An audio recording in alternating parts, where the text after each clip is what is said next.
ডাবের পানি কিনে নিয়ে এসেছে শ্বাসসহ। তো ভাবলাম এই গরমে ঠান্ডা ঠান্ডা ডাবের পুডিং বানিয়ে নিই আর আপনাদের সঙ্গেও শেয়ার করছি। আসসালামু আলাইকুম। নতুন আরেকটি ভিডিও দেখার জন্য সবাইকে স্বাগতম জানাচ্ছি। এই যে ডাবের পানি কিনে নিয়ে এসেছে শ্বাসসহ, তো সেটাতে আমি ভাবলাম যে একটু ডাবের পুডিং করে নিই। সেখানে ডাবের পুডিংয়ের জন্য আমি 3 কাপ ডাবের পানি নিয়েছি। এখন ডাবের পানিতে দিয়ে দিচ্ছি 2-4 চামচ আগার আগার পাউডার। আমি আগার আগার পাউডার নিয়েছি, আপনারা এখানে চাইলে হালাল জিলাটিনও ব্যবহার করতে পারেন। আর লাগবে চিনি। আমি এখানে লাল চিনি নিয়েছি, আপনারা সাদা চিনি ইউজ করতে পারেন, তাহলে এটার কালার অনেক ভালো আসবে। আমি যেহেতু লাল চিনি ইউজ করেছি যার কারণে কালারটা একটু লালচে হয়েছে। এখানে 3 টেবিল চামচ আমি চিনি দিয়ে দিলাম। মিষ্টিটা আপনাদের পছন্দ মতো অ্যাড করে নিতে পারেন, যেহেতু পানিটাও মিষ্টি ছিল। এখানে 3 টেবিল চামচেই কিন্তু মিষ্টি পারফেক্ট ছিল। মিষ্টি কেউ কম বেশি খান সেই অনুযায়ী বাড়িয়ে নিতে পারেন। এবারে খুব ভালো করে মিশিয়ে নিয়েছি। মিশিয়ে নেওয়ার পরে আমি কিন্তু চুলার উপরে দিয়ে দিয়েছি। আর এটা কিন্তু জাল করতে হবে আর অনবরত নাড়তে হবে, এছাড়া নিচে লেগে যাবে। এই যে আমি চুলা অন করে কিন্তু নাড়তে আছি। আমি যেহেতু লাল চিনি দিয়েছি এই জন্য কালারটা একটু লালচে এসেছে।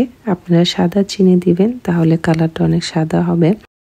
এই গরমের জন্য কিন্তু এটা একটা পারফেক্ট রেসিপি, একদম পান জুড়িয়ে যাবে। আর এই ডাবের পুডিং ছোট বড় সকলেই খুব পছন্দ করবে। আমার বাসাতে সবাই এই ডাবের পুডিংটা খুব পছন্দ করে। এর আগেও বানানো হয়েছে এবং আরেকটা ভিডিও আমার চ্যানেলে দেওয়া আছে, চাইলে দেখে নিতে পারেন। আমি কিন্তু চুলায় দেওয়ার পরে নাড়া স্টপ করে নিয়ে নাড়তে আছি। আর যখন এভাবে বলক চলে আসবে ঠিক তখনই চুলাটা অফ করে দিতে হবে। একটা বলক আসলে চুলা অফ করে দিয়ে আপনি যে ট্রেতে সেট করবেন বা যে বাসনে সে বাসনে ঢেলে নেবেন সঙ্গে সঙ্গে। এই যে আমি একটা ট্রেতে ঢেলে নিয়েছি।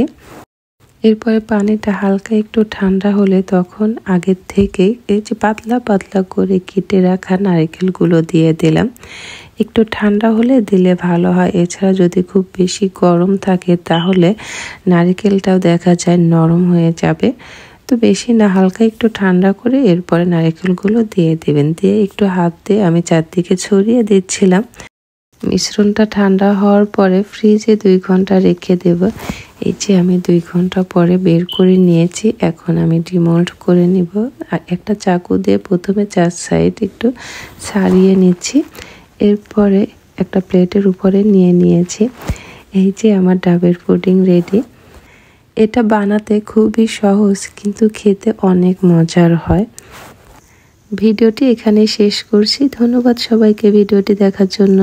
আল্লাহ হাফেজ।